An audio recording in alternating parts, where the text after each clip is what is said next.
नमस्ते दोस्तों, welcome to smart choice computer centre. इस नए वीडियो में आपका स्वागत है। आज हम कंप्यूटर के इतिहास के बारे में जानेंगे, जो हमारे जीवन का एक इम्पोर्टेंट हिस्सा बन गया है। कंप्यूटर का इतिहास बहुत पुराना और इंटरेस्टिंग है। जैसे एक छोटे से बीज से बड़ा सा पेड़ बनता है, वैसे ही कंप्यूटर भी एक सिंपल कैलकुलेशन मशीन से आज हमारी जिंदगी का एक जरूरी चीज बन गया है। इस वीडियो में हम पुराने जमाने से लेकर आज तक कंप्यूटर के सफर को देखेंगे। कंप्यूटर शब्द भी इम्पोर्टेंट है। इसे सुनते ही हमारे दिमाग में एक कॉम्प्लिकेटेड मशीन की तस्वीर आती है। लेकिन क्या आपको पता है कि पहले ये शब्द उन लोगों के लिए यूज होता था जो कैलकुलेशंस करते थे। जैसे जैसे टेक्नोलॉजी बदली, कंप्यूटर शब्द का मतलब भी बदल गया। चलिए इस वीडियो में कंप्यूटर के इतिहास के बारे में और भी जानते हैं। पुराने अबेकस से लेकर आज के सुपर कंप्यूटर तक कंप्यूटर ने एक लंबा सफर तय किया है। तो तैयार हो जाइए इस इंटरेस्टिंग जर्नी के लिए। बहुत पहले जब लिखना और गिनना भी मुश्किल था, तब हमारे पूर्वजों ने गिनती करने के सिंपल तरीके ढूंढे। उंगलियों से गिनना, रेत पर लकीरें बनाना, पत्थरों का यूज करना, ये सब उनके गिनने के तरीके थे।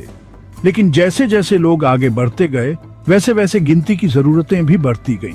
व्यापार, खेती और तारों के बारे में जानने के लिए कैलकुलेशंस की जरूरत पड़ी।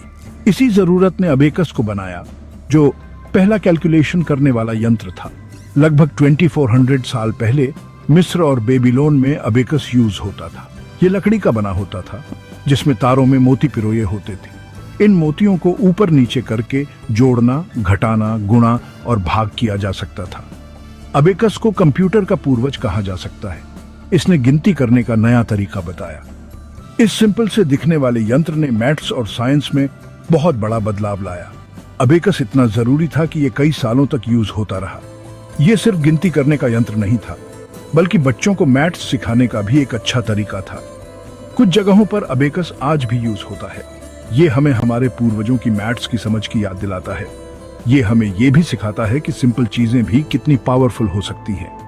इस तरह अबेकस ने कंप्यूटर के विकास की नींव रखी और गिनती करने के एक नए जमाने की शुरुआत की। इसने हमारी जिंदगी बदल दी। ये कहानी हमें यह भी सिखाती है कि जरूरत ही आविष्कार की जननी है।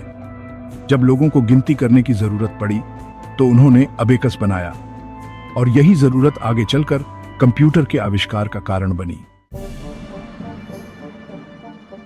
17वीं सदी एक ऐसा समय जब साइंस और मैथ्स में नई नई खोजें हो रही थी। उस समय वैज्ञानिक कैलकुलेशंस करने में बहुत समय लगाते थे। हाथ से कैलकुलेट करना बहुत मुश्किल और समय लेने वाला काम था। इसका सॉल्यूशन ढूंढना जरूरी था। तब एक फ्रेंच मैथमेटिशियन ब्लेज पास्कल ने एक नई मशीन बनाई। ये मशीन जोड़ और घटाव कर सकती थी। इसका नाम था पास्कलिन। पास्कलिन एक मैकेनिकल कैलकुलेटर था जो गियर्स और लेवर्स से बना था।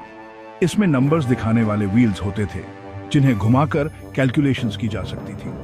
ये एक कमाल का आविष्कार था, जिसने कैलकुलेशन करने के तरीके को ही बदल दिया। पास्कल ने ये मशीन अपने पिता की मदद के लिए बनाई थी, जो टैक्स कलेक्टर थे। पास्कलिन ने उनके काम को आसान बना दिया। ये मशीन उस समय के लिए एक मैजिक जैसी थी। हालांकि पास्कलिन सिर्फ जोड़ और घटाव ही कर सकता था, लेकिन इसने आगे के कैलकुलेटर्स और कंप्यूटर्स के लिए रास्ता बनाया। इसने दुनिया को दिखाया कि मशीन्स भी कैलकुलेशंस कर सकती हैं। पास्कलिन के बाद और भी वैज्ञानिकों ने मैकेनिकल कैलकुलेटर्स बनाने की कोशिश की, लेकिन पास्कलिन इंपॉर्टेंट है क्योंकि यह पहला सक्सेसफुल मैकेनिकल कैलकुलेटर था। इस तरह 17वीं सदी में मशीनों से कैलकुलेशन का एक नया दौर शुरू हुआ। पास्कलिन ने कंप्यूटर के विकास में एक इंपॉर्टेंट रोल निभाया। इसने दुनिया को एक नई दिशा दी। चैप्टर 3, 19वीं सदी एक ऐसा समय जब फैक्ट्रीज और मशीन्स का जमाना था। नई नई मशीन्स बन रही थीं जो लोगों की जिंदगी बदल रही थीं। इस समय एक इंग्लिश मैथमेटिशियन चार्ल्स बैबेज ने एक ऐसा आविष्कार किया जिसने कंप्यूटर के इतिहास में एक नया चैप्टर जोड़ा। बैबेज ने डिफरेंस इंजन नाम की एक मशीन बनाई। यह मशीन भाप से चलती थी और कैलकुलेशंस कर सकती थी। पूरी मशीन उनके जीते जी नहीं बन पाई, लेकिन उनके इस डिजाइन ने कंप्यूटर के विकास की नींव रखी। बैबेज का सबसे इंपॉर्टेंट काम एनालिटिकल इंजन का डिजाइन था। यह एक मैकेनिकल कंप्यूटर था जिसे पंच कार्ड से प्रोग्राम किया जा सकता था। इसमें एक मिल होता था जो कैलकुलेशंस करता था एक स्टोर जो डेटा रखता था और एक कंट्रोल यूनिट जो मशीन को कंट्रोल करता था। एनालिटिकल इंजन आज के कंप्यूटर का पूर्वज माना जाता है। इसमें आज के कंप्यूटर के सभी जरूरी पार्ट्स थे, इसलिए चार्ल्स बैबेज को कंप्यूटर का पिता कहा जाता है। बैबेज के साथ एडा लवलेस ने भी काम किया। वो एक मैथमेटिशियन और राइटर थी।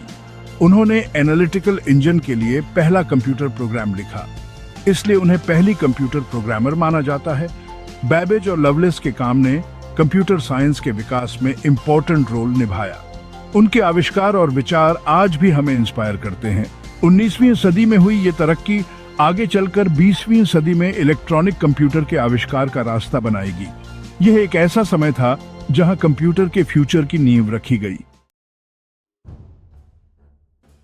चैप्टर 4, 20वीं सदी साइंस और टेक्नोलॉजी में बहुत तेजी से तरक्की का समय। इसी समय दुनिया ने पहला इलेक्ट्रॉनिक कंप्यूटर देखा, जिसने हमारी जिंदगी बदल दी। इस क्रांति में कई बड़े वैज्ञानिकों का हाथ था, जिनमें से एक थे एलन ट्यूरिंग। एलन ट्यूरिंग एक ब्रिटिश मैथमेटिशियन थे, जिन्होंने कंप्यूटर साइंस में बहुत बड़ा योगदान दिया। उन्होंने ट्यूरिंग मशीन का आइडिया दिया, जो एक थियोरेटिकल कंप्यूटर मॉडल है। यह मॉडल आज भी कंप्यूटर साइंस का बेस माना जाता है। ट्यूरिंग मशीन ने बताया कि एक सिंपल मशीन भी कोई भी कैलकुलेशन कर सकती है, अगर उसे एक एल्गोरिथम के रूप में लिखा जा सके। यह कंप्यूटर साइंस के लिए एक रेवोल्यूशनरी आइडिया था। दूसरे विश्व युद्ध के दौरान ट्यूरिंग ने जर्मन कोड को तोड़ने में मदद की। उन्होंने बॉम्बे नाम की एक मशीन बनाई, जिसने जर्मन एनिग्मा मशीन के कोड को तोड़ दिया। इससे युद्ध बदल गया और कई लोगों की जान बची। 1944-45 में ENIAC electronic numerical integrator and computer नाम का पहला इलेक्ट्रॉनिक कंप्यूटर बना। यह बहुत बड़ा था, एक पूरे कमरे जितना, और इसमें हजारों वैक्यूम ट्यूब्स थे। यह बहुत ज्यादा बिजली खाता था और बहुत गर्मी पैदा करता था। ENIAC कैलकुलेशंस के लिए यूज होता था। यह आज के कंप्यूटर से बहुत स्लो था, लेकिन उस समय यह एक मैजिक जैसा था। ENIAC ने कंप्यूटर के विकास में एक नया चैप्टर जोड़ा। इसने दुनिया को दिखाया कि इलेक्ट्रॉनिक कंप्यूटर बनाना पॉसिबल है। यह मॉडर्न कंप्यूटर युग की शुरुआत थी। चैप्टर 5, 20वीं सदी के बीच में एक नए आविष्कार ने कंप्यूटर की दुनिया बदल दी, ट्रांजिस्टर। इस छोटी सी चीज ने बड़े और ज्यादा बिजली खाने वाले वैक्यूम ट्यूब की जगह ले ली। इससे कंप्यूटर का साइज छोटा हुआ और उनकी स्पीड बढ़ी। 1950 के दशक में ट्रांजिस्टर ने कंप्यूटर को और भी पावरफुल और एफिशिएंट बना दिया। अब कंप्यूटर पहले से ज्यादा तेजी से कैलकुलेशंस कर सकते थे और उनका साइज भी काफी छोटा हो गया था। 1970 के दशक में माइक्रो प्रोसेसर आया, जिसने कंप्यूटर की दुनिया में एक और रेवोल्यूशन ला दी। माइक्रो प्रोसेसर एक छोटी सी चिप होती है जिसमें पूरा CPU होता है। इससे कंप्यूटर और भी छोटे, सस्ते और पावरफुल हो गए। माइक्रो प्रोसेसर ने पर्सनल कंप्यूटर PC का रास्ता खोला। 1980 के दशक में PC मार्केट में आने लगे और धीरे धीरे ये आम लोगों के लिए भी अवेलेबल हो गए। पहले पर्सनल कंप्यूटर में Apple II, Commodore PET और IBM PC थे। इन कंप्यूटर्स ने लोगों को घरों और ऑफिसेज में कंप्यूटर यूज करने का मौका दिया। इंटरनेट ने कंप्यूटर की दुनिया में एक और बड़ा बदलाव लाया। अब लोग दुनिया भर के लोगों से जुड़ सकते थे, इंफॉर्मेशन शेयर कर सकते थे और ऑनलाइन शॉपिंग कर सकते थे। आज कंप्यूटर हमारे जीवन का एक जरूरी हिस्सा है।